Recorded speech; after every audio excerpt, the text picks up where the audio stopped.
Bom dia, Brasil. Bom dia, Portugal. Hoje é dia 22 de março de 2021 e está começando mais um Notícias Quebrando, o seu 1 ano de pandemia de Covid que já matou mais gente do que 39 anos de HIV/AIDS no Brasil, de notícias do The Libraries Open. Eu sou o Telo. Eu sou o Rodrigo. E hoje a gente já vai começar no Manicômio Brasil, que tem bastante coisa. Bom, semana passada o Cairo comentou com vocês sobre o falecimento aí do Silvio Antônio Fávero, né, que era um deputado estadual do Mato Grosso, que queria fazer um projeto de lei para não existir obrigatoriedade da vacina da Covid, né, e faleceu de Covid. E mais uma pessoa aí envolvida com o governo negacionista do genocida faleceu de Covid na última semana. Quer dizer, a gente ficou sabendo na última semana, né? O que acontece é que um assessor do gabinete pessoal ali do presidente, o Silvio Cammers, ele faleceu no começo do mês de março e foi passado um documento na semana passada para declarar vago o cargo dele, dizendo que ele tinha falecido e tal, mas sem informar a causa. E graças a uma informação aí revelada pelo antagonista e confirmada pelo jornal O Globo, ele faleceu de Covid. Um fato aqui que é importante a gente comentar sobre o assunto é que no dia seguinte que foi assinada essa portaria falando sobre a vacância do cargo do Silvio Cammers, o Bolsonaro falou, né, em cerimônia no Planalto ali, que desconhece uma só pessoa no prédio que tenha precisado de internação hospitalar após contrair o Covid. Ele disse que, né, todas as pessoas ali do prédio, basicamente todo mundo já tinha pegado, mas que todo mundo que contraiu ficou muito bem usando ivermectina, hidroxicloroquina. Então, assim, basicamente mais uma das várias mentiras, mais uma vida que a gente perde já nessa quantidade absurda que a gente está perdendo todos os dias. E falando em saúde, pandemia e tudo mais, agora temos o nosso quarto, vocês escutaram bem, quarto... 1, 2, 3, 4. Exato. Ministro da Saúde dentro aí do governo Bolsonaro. A primeira troca, inclusive, foi feita já dentro da pandemia, então já é o quarto ministro aí enfrentando a pandemia. Dentro do governo Bolsonaro, que foi anunciada nessa segunda-feira, dia 15, que é o Marcelo Queiroga. Na terça-feira, dia 16, ele teve uma conversa com o ex-ministro da Saúde, o Eduardo Pazuello, para entender, né, como é que seria, que ponto tá, aquela reunião básica, né, da pessoa passar para outra como estão as coisas. E vale lembrar que ele não foi o primeiro nome a ser cogitado para assumir a pasta. A primeira foi a cardiologista Ludmila Rajar, que disse que teve divergências com o presidente sobre estratégias de combate à pandemia, e então negou o convite. E aí o convite ficou para o Queiroga, que também é cardiologista. Sobre essa reunião aí que ele teve com o Pazuello, né, ficou bem emblemática uma fala dele na entrevista, que foi o seguinte. Eu vou ler completo aqui porque eu acho que vale a pena. Abre aspas. O governo está trabalhando, as políticas públicas estão sendo colocadas em prática. O ministro Pazuello anunciou todo o cronograma da vacinação. A política é do governo Bolsonaro, a política não é do ministro da Saúde. O ministro da Saúde executa a política do governo. O ministro Pazuello tem trabalhado arduamente para melhorar as condições sanitárias do Brasil e eu fui convocado pelo presidente Bolsonaro para dar continuidade a este trabalho. Fecha aspas. Além disso, ele comentou que o país precisa de uma união nacional contra o vírus e que não existe uma vara de condão capaz de resolver sozinha o problema. Eu diria que existe talvez uma faca de condão, mas enfim. Na verdade, ninguém tá esperando uma varinha de condão, né? A gente tá esperando, de fato, providências efetivas, que não tem acontecido até agora. Exato, a gente só tá esperando que vocês façam o seu trabalho. Em resumo. É basicamente isso. Só pensando no negócio da fala dele, que, como é que é? O ministro da Saúde não faz a política. Quem faz a política é o presidente Bolsonaro, é o governo Bolsonaro. Ou seja, estamos fodidos, né? Seguimos fodidos, então. Exato, porque a única coisa que Bolsonaro fez até agora é defender um tratamento precoce que não existe e mentir a todo tempo, como a gente leu na notícia anterior, né? Para quem quer saber um pouco mais aí sobre o Queiroga, a gente não sabe quanto tempo ele vai ficar ocupando essa pasta, né? Então é bom já conhecer a pessoa. Ele é formado em medicina pela Universidade Federal da Paraíba e fez residência em cardiologia no Hospital Adventista Silvestre, no Rio de Janeiro. E ele já tinha sido indicado em dezembro do ano passado pelo Bolsonaro para ser um dos diretores da Agência Nacional de Saúde Suplementar, mas a indicação ainda não tinha entrado em votação pelo Senado, então ele nem assumiu aquele outro cargo e agora vai ser ministro da Saúde.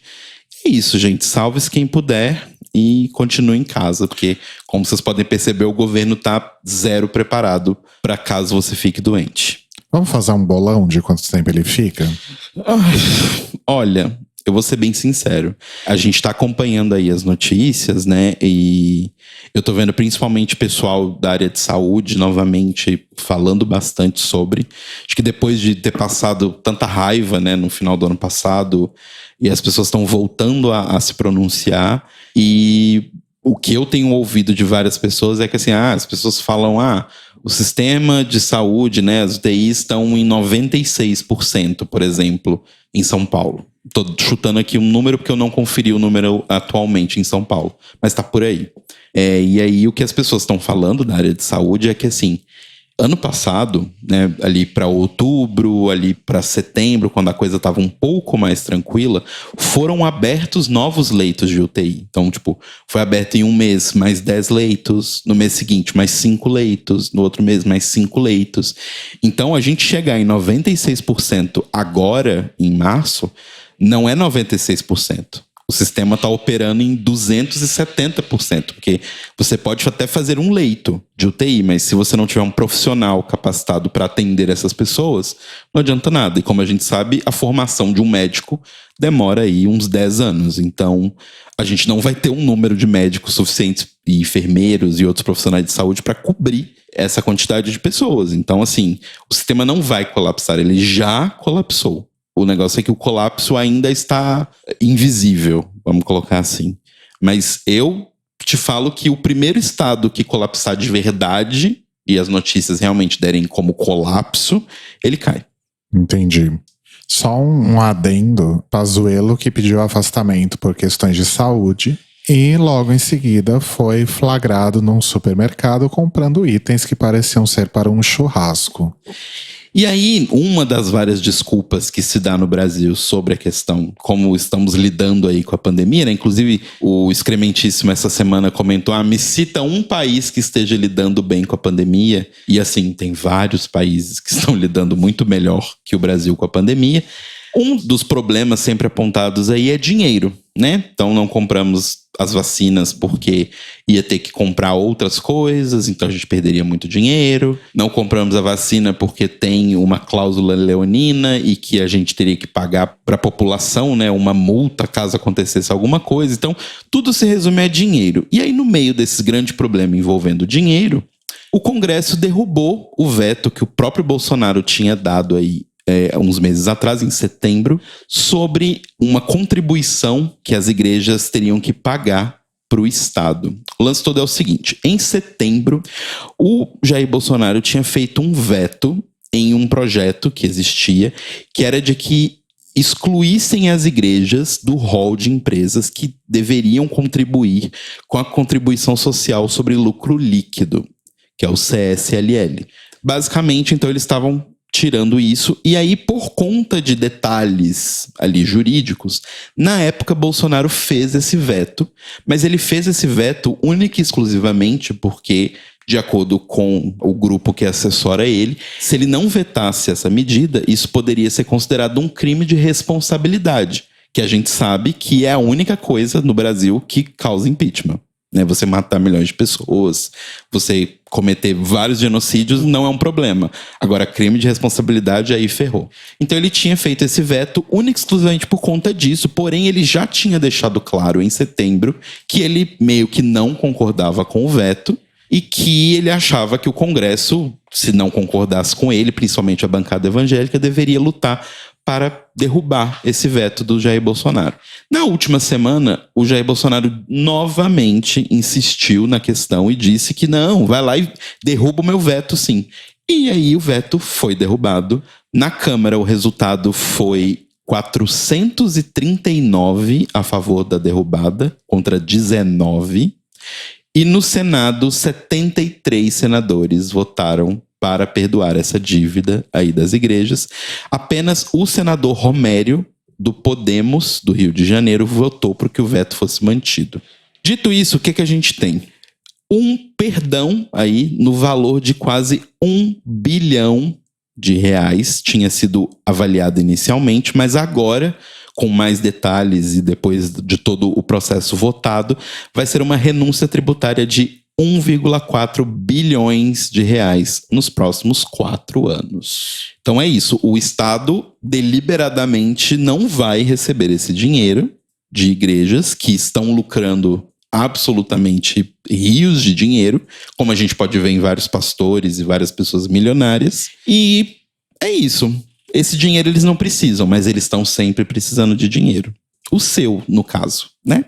Agora a gente começa aqui com algumas notícias boas do Manicômio Brasil, porque, né, apesar de tudo, tem algumas coisas boas aqui. A primeira não é necessariamente boa, é média, mas vamos lá. O Tribunal de Haia, né, ali, o Tribunal Penal Internacional, avançou um degrau num dos pedidos que foi feito para um julgamento contra o Jair Bolsonaro. As várias entidades brasileiras de direitos humanos já tinham apresentado outros projetos para que fosse feito um julgamento, né, contra o Jair Bolsonaro, mas nenhum deles tinha passado até então, entrado nessa etapa inicial, né? E agora um deles entrou para apreciação do TPI e ele é o seguinte: indícios de crimes contra a humanidade e incitação ao genocídio de povos indígenas. Essas são as acusações. Não tem nada de Covid, não tem nada sobre a situação econômica ou, né, específica da Covid no país agora. É principalmente contra o genocídio de povos indígenas. De acordo com as duas entidades, né, tanto o TPI quanto o Tribunal de Haia, é a primeira vez em que um presidente da República Brasileira entra aí para essa votação, por essa apreciação, para ver se realmente faz sentido que ele seja julgado pelo Tribunal Internacional. Aí vocês me perguntam, mas isso é bom, por que você disse que é médio? Porque é o seguinte: o exame preliminar só para o julgamento do TPI, ele é dividido em 3 etapas. Essa primeira avaliação, que está em curso, né, que vão ver se faz sentido e tudo mais. Concluída essa primeira fase, o procurador-chefe pode denunciar o Bolsonaro perante o TPI e aí acontece um julgamento preliminar. Então, primeiro vai ter esse primeiro julgamento. Caso isso passe, né, do tipo, eles realmente vão instituir aí essa denúncia, aí o tribunal tem que avaliar se existe intencionalidade nos atos do Jair Bolsonaro ou não, para ver se ele realmente vai fazer essa responsabilização individual ou não da pessoa.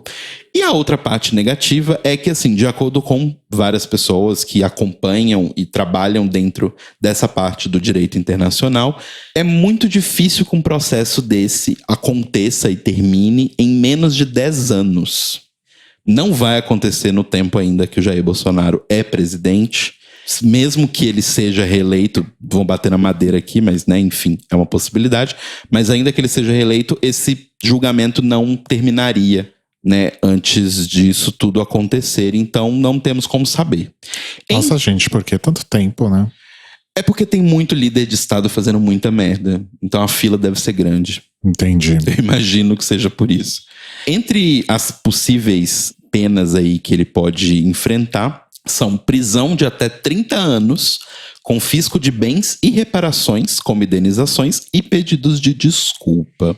Então, assim, vai que, né, pensando, a gente lá em 2030, o Brasil um pouco melhor, a gente saiu dessa merda toda, vai ser um bom refresco ver a família Bolsonaro apodrecendo em algum lugar e pedindo desculpa. Porque eu acho que uma das melhores partes disso tudo é eles irem a público, já que eles odeiam, né, falar que eles estavam errados pros robozinhos deles, e vir a público e falar, e pedir desculpa e pagar tanto penalmente quanto financeiramente por isso tudo. Então, vamos aguardar.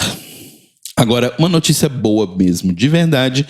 No dia 19 de março, o ministro do Supremo Tribunal Federal, o Luiz Roberto Barroso, autorizou que mulheres transexuais e travestis possam escolher se querem cumprir as sentenças delas em presídios femininos ou presídios masculinos. E caso elas optem por presídios masculinos, elas deverão ser mantidas em uma área reservada para garantir a segurança delas. Essa medida, ela meio que anula e melhora, né, altera, uma outra medida que já tinha sido concedida pelo próprio Barroso em 2019, onde ele garantiu o direito a essas presas de cumprir a pena nas unidades femininas. Agora ele está basicamente só ampliando, né, elas vão poder escolher se elas querem cumprir no presídio masculino separadas ou no presídio feminino. E a parte Manicômio Brasil dessa notícia boa é que a decisão do ministro veio após o governo federal apresentar durante o processo documentos com informações sobre o tratamento dado a essas presas, né, transexuais e travestis, dentro do sistema carcerário. E esses dados alarmantes, né, a gente sabe que a população feminina trans é muito violentada tanto fisicamente quanto moralmente, emocionalmente dentro dos presídios.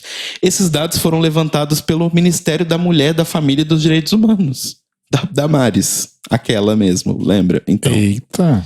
Pois é, Manicômio Brasil, mas enfim, pelo menos uma notícia boa aí para as pessoas que infelizmente cometeram algum delito, né, estão pagando aí por alguma coisa errada que fizeram, mas pelo menos não vão perder a sua vida ou sofrer traumas gigantescos dentro da cadeia. Então, uma boa notícia pra gente fechar o nosso Manicômio Brasil de hoje. Saímos então do Manicômio Brasil e vamos para o Sanatório Drag Race. Hoje a gente começa contando sobre um tweet aí bem interessante que apareceu na última semana da conta de Drag Race Espanha, dizendo o seguinte: para ser coroada a primeira drag superstar da Espanha e ganhar os 30 mil euros de prêmio, nossas rainhas deverão mostrar na passarela de Drag Race Espanha carisma, autenticidade, caráter e talento. Prontas para triunfar, queridas? Ou seja, tudo que chama atenção, na verdade, nesse tweet é 30 mil euros só de prêmio. No Drag Race, outro lá, aquele ruim, qualquer Holanda, foi quanto? Canadá? Holanda era um vestido. No valor de 18 mil euros, não era isso? É, exato. Dizem, né, que era no valor de 18 mil euros. Mas era um vestido, todo mundo sabe, da Silvana Modas, né? Ali do braço. Então, mas, enfim, 30 mil euros, acho que na verdade é um valor até interessante, assim, para uma primeira temporada. Ah, sim, mas é porque a gente vai comparar com as temporadas americanas, que é 100 conto. É, mas pensando a renda média na Espanha, custo de vida, etc., talvez seja um valor interessante, sim. Ah, não, o que é interessante é, opa, se me dá 30 mil euros aqui agora, eu tô pulando de felicidade, mas... Para um brasileiro, 30 mil euros é realmente uma grande fortuna, mas enfim. É tipo ganhar o Big Brother.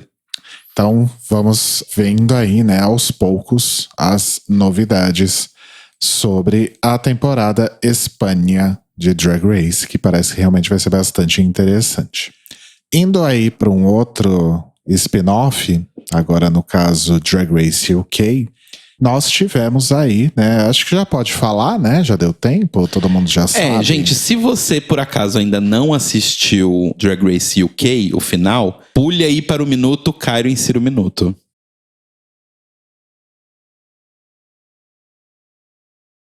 A nova rainha do Reino Unido, Lawrence Chaney, deu uma entrevista alguns dias antes do final da temporada para o The National e mostrou que não é só mais um rostinho bonito, não é só mais uma drag talentosa e divertida. Ela também é uma pessoa que se posiciona muito bem politicamente, porque ela comentou sobre o seu apoio à independência da Escócia, falando aí sobre as diferentes reações dos governos dentro do Reino Unido em relação à Covid-19 e dizendo que isso prova que nós precisamos ter poder sobre o nosso próprio país.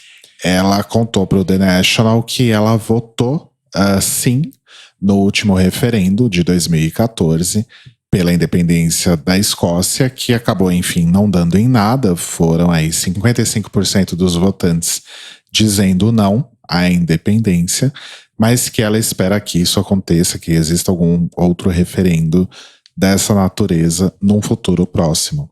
Em relação à Covid, ela disse que a Escócia realmente fez a coisa acontecer para evitar que a pandemia realmente fosse tão forte por lá.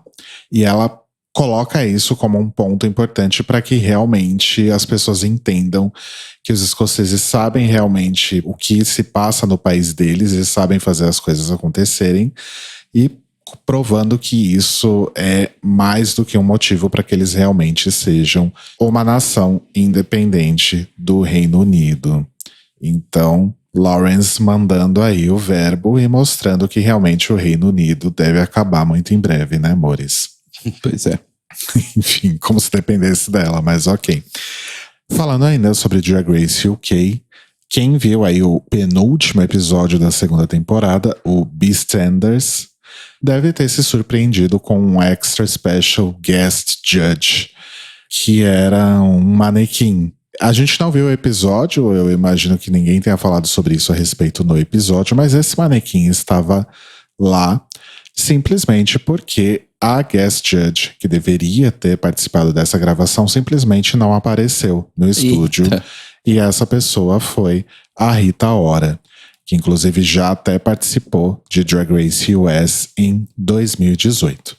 Tava tudo certo, tava tudo ali confirmado, mas parece que rolou aí um desentendimento na produção dela e eles cancelaram a participação de Rita Ora de última hora.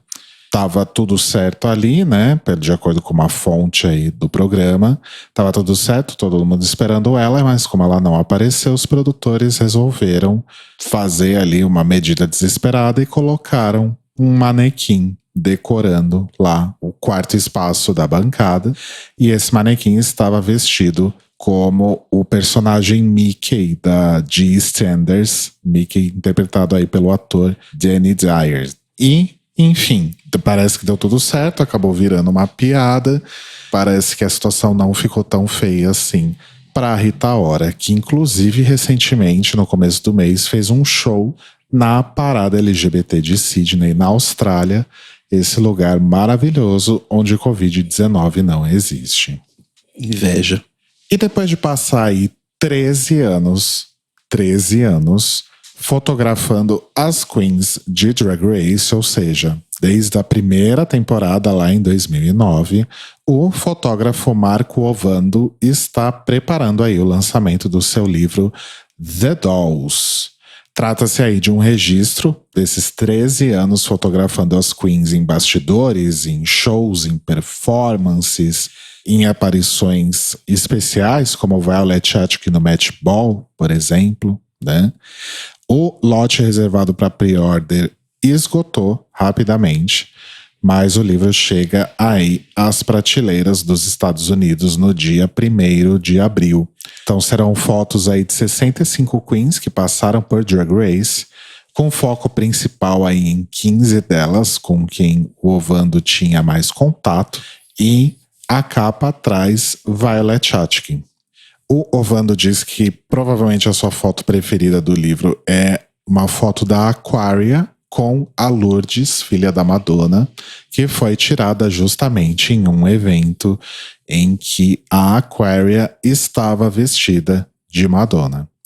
Na fonte aqui que a gente usou para fazer essa nota, tem várias fotos tiradas lá do livro e são fotos realmente muito, muito bonitas. E parece que realmente Violet e Aquaria meio que dominam o livro, assim. Mas parece ser bastante interessante. Então, se vocês têm interesse e dinheiro para comprar livro importado nos dias de hoje, né, pagando em dólar, fiquem de olho aí nas Amazons da vida e procurem aí o livro The Dolls. E para terminar o Boletim Drag Race dessa semana, a gente vai com uma fofoca. É o momento Léo Dias, baixando aqui. Credo. A gente pegou aqui num tabloide, era um tabloide mesmo, uma notícia que dizia que a nossa querida, ou não, Baga Chips andou por aí flertando com um famoso jogador de futebol da Premier League. Segundo a fonte, né, esse cara andou inundando as DMs de Instagram da Becca, flertando ali, né, e dizendo que já tinha se interessado por ela desde Drag Race e também pela sua participação no Celebrity MasterChef. Eles não chegaram a se encontrar pessoalmente porque, né, adivinha, o cara não queria se expor porque ele é uma figura muito pública, etc. E aí o que Becca Chips fez? Ai, obrigado, viu? Eu tô bem lisonjeada por tudo e tal, mas melhor a gente parar por aqui. E aí cortou aí o flerte, né? Enfim, eu não sei por que eu trouxe isso, achei fofo. Fonte Arial 12, né? Gostei muito da atitude da Becca Chips, realmente essa história é real. E assim a gente fecha o Sanatório Greg Race, que sempre tem uma fofoquinha, né? Que é legal. Sempre tem. Agora a gente vai para nossa coluna de entretenimento e a gente começa com uma digressão aqui, porque essa semana o Papa Francisco novamente disse que não vai abençoar os gays, né, e tal. Assim, eu não sei ainda por que as pessoas estão... A gente já falou isso várias vezes, eu não sei por que as pessoas estão esperando alguma bênção da Igreja Católica, mas enfim. Isso aconteceu. E aí já teve uma repercussão aí entre pessoas famosas LGBTs, que foi o ator Daniel Franzese. Ele, né, famoso aí por participar de Meninas Malvadas e de Looking, caso você tenha assistido aquela bomba. Ele tinha um show marcado agora no dia 18 de março na Universidade Católica de Walsh, que fica no estado de Ohio. E aí, simplesmente cancelaram o show um dia antes, por conta do pronunciamento do Papa, provavelmente, né, e todos imaginam. E aí ele foi lá e fez um vídeo no YouTube, Eu fui demitido por ser gay. E aí ele fala sobre como foi a situação do show ter sido cancelado do nada e faz um apelo aí para os alunos LGBTs da Universidade de Walsh que fiquem bem e não voltem para dentro do armário, porque não é o Papa que tem que dar autorização para vocês serem gays ou não. Enfim, é uma fofoquinha também, mas eu achei interessante trazer isso aqui, porque, gente, parem de buscar que a Igreja Católica goste de vocês. Ela não gosta e pronto, ela não gosta de ninguém. Ela já matou um monte de gente. Pra que você quer autorização da Igreja Católica? O Papa é pop e o pop não poupa ninguém. É verdade. Enfim. Agora indo efetivamente para notícias, o canal de conteúdo adulto ali, o OnlyFans, né, bem famoso por ter vários atores pornôs, atrizes pornôs e tal, e até pessoas anônimas, né, que vão ali pro OnlyFans para ganhar uma graninha durante a pandemia, baniu todos os vídeos na plataforma que foram feitos em locais públicos. Eles tinham atualizado os termos deles no final de fevereiro, e dentre as coisas que agora são proibidas dentro do OnlyFans são vídeos em locais públicos onde você não é o proprietário daquele local. Se for, por exemplo, dentro do seu quintal da sua casa, aí tudo bem, mas você precisa provar que foi no quintal da sua casa. Então eu não sei exatamente como funcionaria essa dinâmica. Além disso, vídeos que incluem incesto, necrofilia, prostituição, pornô de vingança, né, o porn revenge aí, e urina, foram todos apagados da plataforma. Várias pessoas que usam o OnlyFans aí não ficaram nem um pouco satisfeitas com esse expurgo que foi feito na plataforma.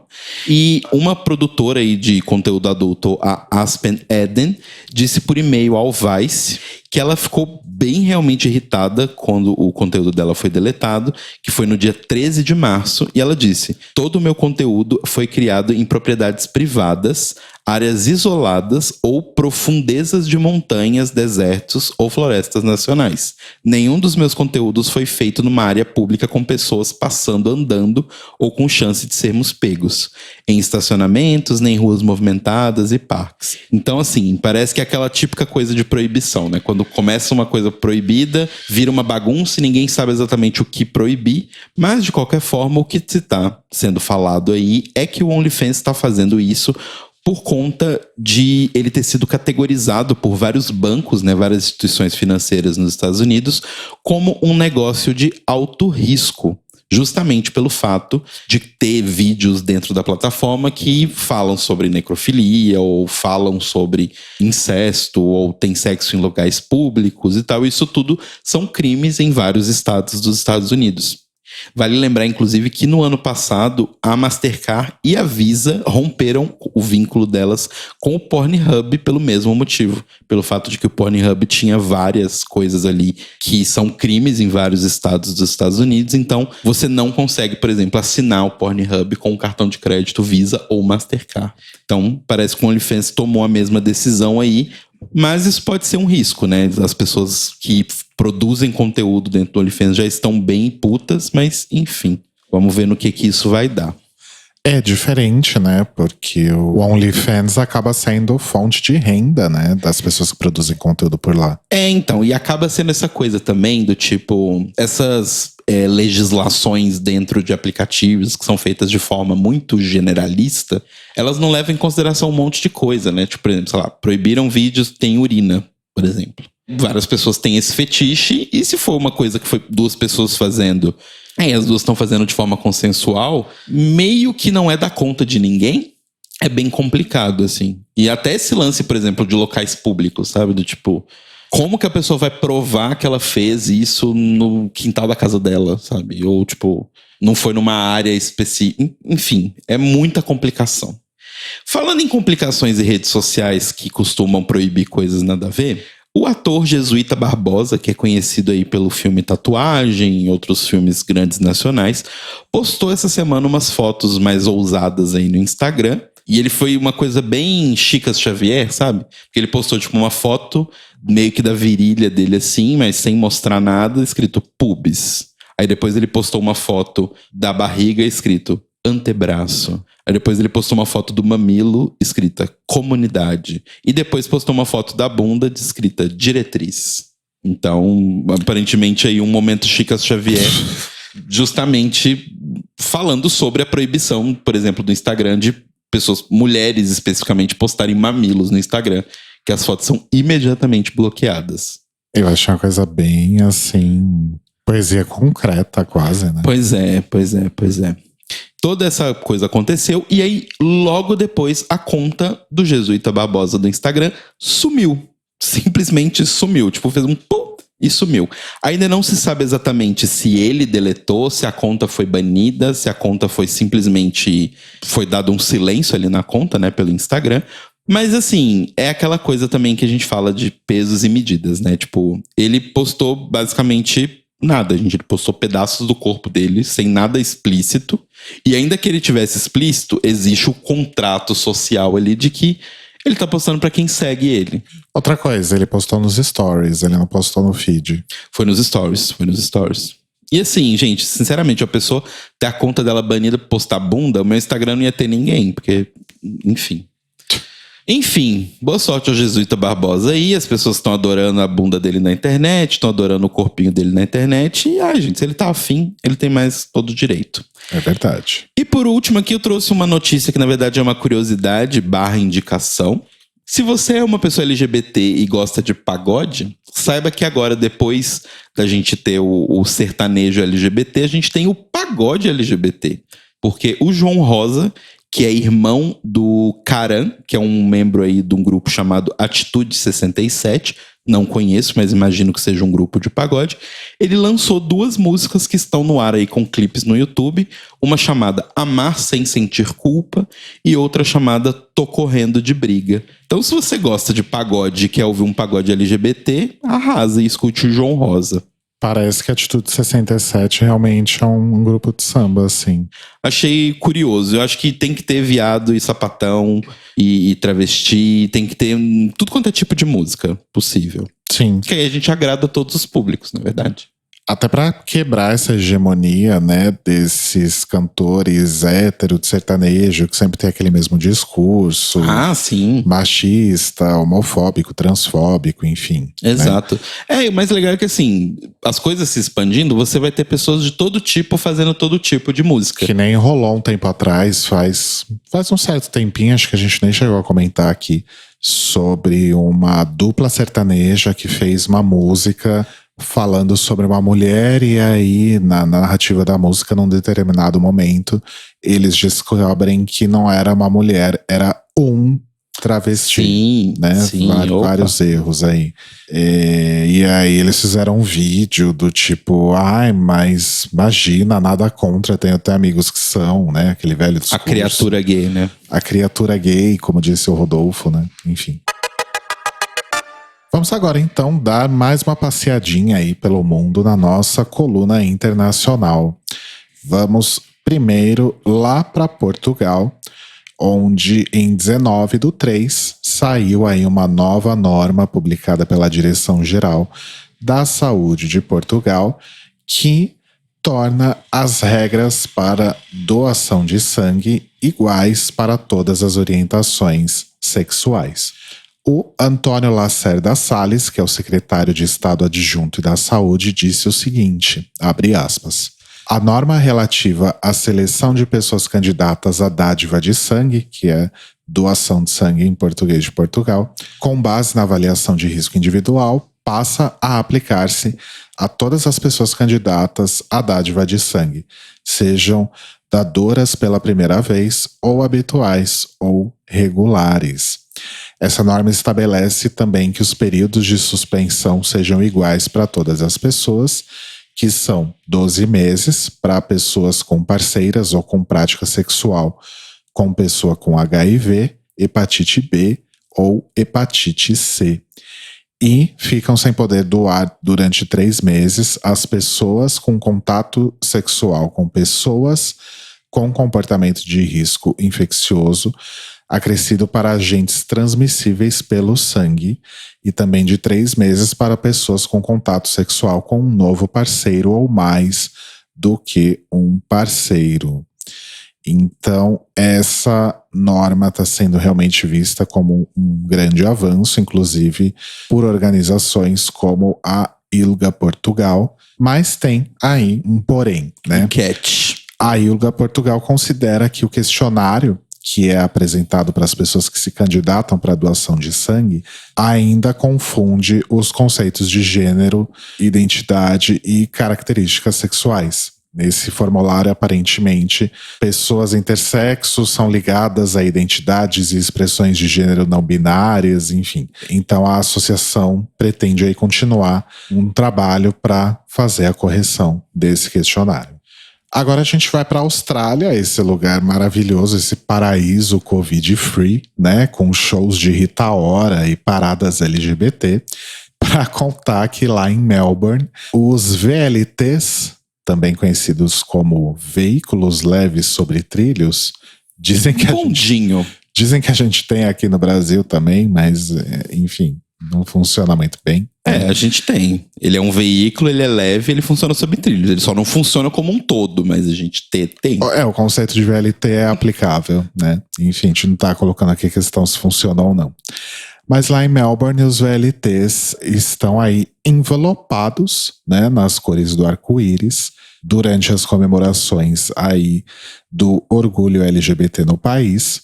É uma ação feita pela empresa de transportes Yara Trams, em parceria com a organização Midsummer Festival, né, que é inclusive um festival que já acontece aí desde 1996, no mês de março, durante a celebração do orgulho. Então os trens eles estão envelopados com as cores do arco-íris e com a hashtag All Aboard, ou seja, todos a bordo.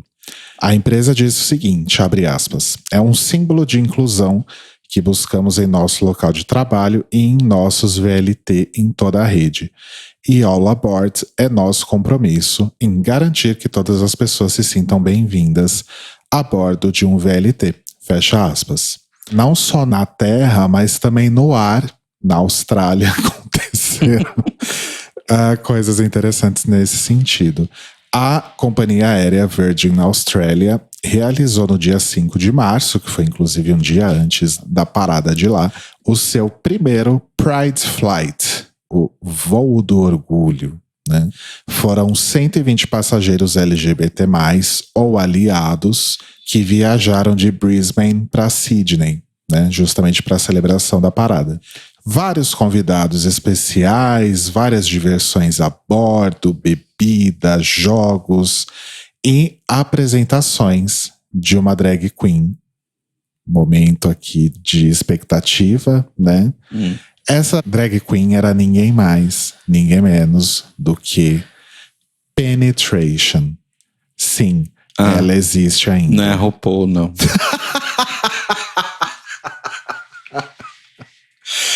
Talvez eu tenha feito um suspense digno de RuPaul, Pablo Vittar, mas era só Penetration, gente. Ok. Mas... ok. Uau. Mas eu achei curioso saber que a Penetration existe e faz shows em aviões. Nossa, será que ela fez uma performance de Toxic? No espaço aéreo da Austrália. Olha, seria bafo, hein? Nossa, eu acharia bafo se eu entrasse num avião LGBT e começasse uma performance de Toxic. Enfim, gente, é isso. Vamos todos para a Austrália, porque parece que lá a coisa é legal. E aparentemente a temporada Down Under de Drag Race vem num momento muito bom, né? Enfim. Nossa, gente, que inveja da Austrália, sabe? As pessoas estão fazendo festa dentro de um avião. Tipo, é um combo de tristeza, porque elas, estão vendo um show de drag, eu não vejo há muito tempo.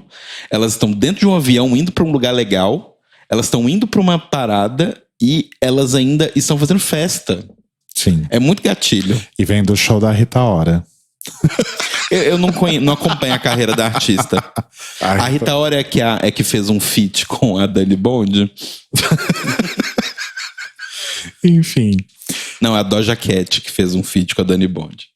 E, continuando ali mais ou menos um pouquinho ali na mesma região, agora a gente vai pro Japão, onde aconteceu uma coisa inédita no país, mais especificamente no distrito de Sapporo. Eu espero que seja assim. Sapporo. Uma corte definiu que não permitir que casais do mesmo sexo se casem é inconstitucional. Isso é uma decisão inédita no país, só para reforçar. O Japão é o único país do G7 que não reconhece parcerias entre pessoas do mesmo sexo e define o casamento como baseado no mutual consent of both sexes, porque eu li em inglês, né? E define casamento como sendo uma decisão consensual de ambos os sexos. O fato é que 3 casais LGBT entraram com uma ação nessa corte de Sapporo, alegando que se sentem lesados por não poderem formalizar a sua união. E aí o juiz deferiu a favor deles. Então é um grande avanço aí, é um grande marco no Japão em relação ao direito das pessoas LGBT. Vale lembrar que foi feita uma pesquisa informal por um jornal no Japão no último mês de novembro, em 2020, e o resultado foi que 61% das pessoas eram a favor do casamento entre pessoas LGBT e 37% contra. Então, parece que veremos aí mudanças nos ares tradicionalíssimos do Japão. E agora a gente volta pro Brasil e acaba o programa. Temos que voltar mesmo. Queria ter ficado na Austrália, não precisava nem ter dado esse pulo no Japão. O Notícias Quebrando de hoje teve informações da Folha, do Twitter da Josi Mello, do G1, do Caderno de Economia do Estadão, do Valor do Globo, do Gay Blog BR, do Twitter de Drag Race Espanha, do Pink News, do Cheat Sheet, do WWD, do Irish Mirror, do Escrever e do Guardian. E a sua indicação dessa semana, Telo Caetano? Minha indicação dessa semana, eu vou indicar uma coisa que eu nem vi, mas... Não, primeiro eu vou indicar uma coisa que eu não assisti ainda. Mas minha filha viu, minha mulher viu. Não, então, eu vou indicar uma coisa que eu não vi ainda, mas eu quero muito ver, que tem a ver com essa última notícia que a gente falou, que é um documentário chamado Queer Japan, que está disponível, mas não está disponível aqui no Brasil. Porque assim, ele está disponível em várias plataformas para você alugar, tipo YouTube, Google Play, né? Acho que é tudo junto, a mesma coisa. Tem na Amazon também, mas por motivos de questões financeiras, ainda não está disponível para você comprar ou alugar no Brasil. Ele é de uma pessoa que eu sou amigo no Instagram e tal, e eu não queria piratear, sabe? Eu queria realmente valorizar o trabalho, então eu ainda não assisti. Mas caso vocês consigam, caso vocês não estejam no Brasil e queiram assistir, assistam Queer Japan, Eu vou deixar o trailer pra todo mundo poder ver, que é basicamente um documentário falando sobre a cena queer no geral no Japão. Então fala tanto sobre pessoas gays, fala sobre mulheres lésbicas, fala sobre drag queens, pessoas trans no Japão. Então é uma visão bem, bem interessante, bem legal. A gente não assistiu algo parecido com isso no Netflix um tempo atrás? Eu tô muito louca. Não, a gente viu parecido com isso. Tem o Queer Eye no Japão. Não, era alguma coisa relacionada a sexo e afim. Acho que não era especificamente não era LGBT. focado em população LGBT, mas sim, tem a ver com sexo. E tem também um episódio daquele programa do Elliot Page com o amigo dele, eu não lembro o nome do amigo dele, mas enfim, da Vice, que é o Gaycation, que eles viajam pelo mundo conhecendo como é a vida LGBT. É de lá que tem aquela entrevista infame do Jair Bolsonaro, inclusive com o Elliot falando que ele acha mesmo que gays têm que morrer, essas coisas todas. Tem um episódio do Japão, que é bem legal também, dessa série.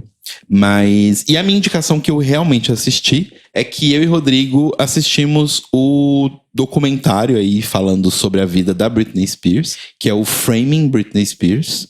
E é meio chocante, assim, o documentário, porque eu acho que ele me trouxe várias informações que a gente meio que sabe, porque a gente meio que lê por aí, sabe? Mas nunca ficou tão claro pra mim, assim, tão óbvio, o quanto a Britney tá sendo usada, assim, sabe? Do tipo, ainda que ela tenha um problema mental, ainda que ela tivesse realmente uma desabilidade pra resolver qualquer questão, é absurdo o que estão fazendo com ela, sabe? Tipo, é aquela coisa, ou ela está sendo uma coisa meio The Act, né? Sendo tratada como incapaz por outras pessoas, ou ela tá sofrendo, tipo, ou beleza, não é isso, mas então eles estão abusando dela profissionalmente. Ela tá numa relação abusiva de trabalho. Então, eu descobri, inclusive, hoje, que a gente assistiu de forma ilegal, desculpa aí, New York Times, mas eu descobri que hoje entrou na Globoplay o documentário. Ah, é? Sim. Ai, que legal. Então tem lá com legendas em português, na Globoplay. Não sei se dublaram o documentário, acho que não. Mas enfim, tem agora em português pra vocês assistirem na Globoplay. Então, o Framing Britney Spears. Eu vou fazer uma indicação associada a essa, então. O vídeo sobre o movimento Free Britney, que tem lá no canal Hollywood Forever TV, no YouTube, que é eu esqueci o nome da moça, é Fernanda alguma coisa. Mas enfim, é um canal muito legal, que traz coisas de Hollywood, afins. Não tem no sobre. No sobre tá escrito Fernanda Chian, tudo junto. Às vezes é o naming. Será que é o nome dela mesmo? Às vezes é o... Enfim, mas é um canal que tem vários vídeos de coisas legais de Hollywood, famosos e afins. E aí tem esse vídeo sobre o movimento Free Britney, que é legal, que basicamente vai contar a mesma coisa desse Framing Britney Spears, né? Mas com uma outra pegada mais de canal de YouTube mesmo. É muito legal o vídeo. Uhum. E a minha indicação de verdade, eu posso falar de Sky Rojo ou você vai querer falar depois em algum momento? Não, pode falar. Tá. Quer dizer, deixa eu voltar um pouquinho e dar uma indicação rápida também, que é uma coisa que a gente viu, que já é um pouco antiga, mas a gente só conseguiu vir agora, que é The Act, que é aquela série... É da Hulu? Sei. Eu acho que é da Hulu, isso. E passava no canal Stars. Que conta a história real da Didi Blanchard e da sua filha Gypsy Rose Blanchard. É uma história real pesadíssima, bizarríssima. Caso alguém ainda não tenha visto e tenha interesse de ver. Tá naquele streaming Stars Play, mas a gente assistiu e legal também. É uma série, acho que já tem uns 2 anos, mas é maravilhosa e vale muito pela atuação da Patrícia Arquette e da Joey King, que faz a filha, né? Faz a Gypsy Rose. Enfim, eu fiquei chocado com a atuação dela. Se vocês quiserem saber mais o que a gente achou, ouçam o nosso episódio mais recente do Mais Um Podcast de Casal, que saiu na última sexta-feira. E sim, Gypsy Rose Blanchard é aquela personagem que a Boa fez no Snatch Game de Drag Race Canada, né? Então talvez ajude aí a trazer um pouco mais de curiosidade. E a indicação final é a série espanhola nova da Netflix, Sky Rojo, que conta a história aí de 3 prostitutas que, enfim, conseguem se libertar, digamos assim, né, do praticamente cativeiro que era o puteiro onde elas trabalhavam, né, e saem aprontando aí muitas confusões, né. É uma série, acho que é pra ser um drama, mas ela tem uns momentos bem engraçados também, né, mas ela teoricamente é um drama. A gente começou a ver nessa sexta, né, um dia antes do dia que a gente tá gravando aqui, a gente praticamente tá terminando já, porque a gente tá engatando um episódio no outro e é muito, muito bom. E outra coisa, né, que a gente esqueceu de comentar, a gente assistiu 5 episódios de Lupin, que é uma série da Netflix aí inspirada, não é recontando a história, mas é inspirada nos livros do Arsène Lupin, né, que é do Maurice Leblanc. E é uma série bem legal, assim, é no mundo atual, assim, um cara que se inspira nas obras do Maurice Leblanc para poder cometer crimes, mas assim como Lupin, ele não tá cometendo crimes pela vantagem financeira da questão, sabe? Tem outras coisas muito mais profundas. Mas como são só 5 episódios, não vou falar nada mais além disso. Porque eu acho que vale a pena todo mundo assistir sem nenhum spoiler. É bem, bem, bem interessante mesmo. Aconselho todos a assistir Lupin. Sim, super vale. Tá na Netflix, assim como Sky Rojo também. Exato. E o Notícias Quebrando está disponível toda segunda no seu agregador de podcasts preferido, no nosso canal no YouTube, youtube.com/The Libraries Open Podcast, no nosso site thelibrariesopen.com.br ou no seu serviço de streaming preferido. E se você quer contar pra gente o que você faria, qual loucura você faria se você estivesse na Austrália nesse momento, manda um e-mail para contato@thelibrariesopen.com.br ou entra lá no nosso site ou no nosso YouTube e comenta com a gente em todas as redes. Além disso, você pode interagir no Instagram e no Twitter, no Tlio Podcast. E se você tiver uma graninha sobrando e quiser ajudar a gente financeiramente, entra lá em apoia.se/TheLibrariesOpen. E nós nos ouvimos e nos falamos novamente daqui a pouco, às 21 horas, horário de Brasília. Eu não lembro se já virou horário de verão na Europa, mas a princípio então seria meia-noite, horário de Lisboa, ao vivo para mais um episódio do The Library is Open, lá no YouTube e também na nossa Twitch, twitch.tv/Tlio Podcast, para falar sobre o episódio mais recente aí de RuPaul's Drag Race, 13ª temporada, a temporada que nunca acabou, né? Porque, enfim, já faz 2 meses e tem 8 queens, 7 queens ainda naquele lugar. E é isso, vem curtir com a gente, traga sua bebida gaseificada preferida e ferva com a gente no chat. Exato. Beijos. Beijos e boa semana, amores.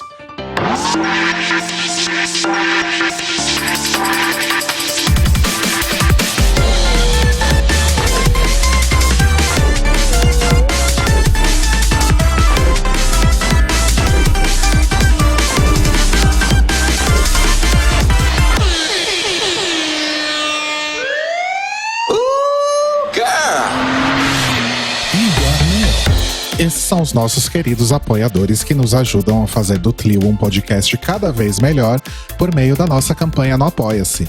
Obrigado, Moris! Rafa Bibi, Ivan Ribeiro, Tonho Esteves, Thiago Querentino, Fúvio Bassalobre, Sérgio Araújo, Thaís Alves, Fred Pavão, Lucas Romeiro, Gui Gonçalves, Mia Brandão, Jean Prado, Pandora, Maíra Bueno, Inês Barreto, Cacita Alves, Valdir, Manuel Carneiro, Letícia Ferreira, Vitor Vilaverde, Arthur Mois, Raboni Santos, Edgar Torres, Alu Vieira, Inoue, Juliano Lopes, Tata Finoto, Malcolm Bauer, Senhor Basso, Rafael Pinho Pradella, Feliciano Silva, Nájila Sanderson, Glécio Jatobá, Danilo Cursino, Marcos Vinícius Barbieri, Lana Andrade, Maria Lua, Pri Armani, Matheus Henrique e Brenner Guerra. Se você quer ouvir o seu nome no final de todos os nossos episódios, vai lá em apoia.se/TheLibrariesOpen, confira as nossas metas, escolha as suas recompensas e se torne uma apoiadora do The Library is Open. Oh, crrr, oh, crrr. Oh, crrr.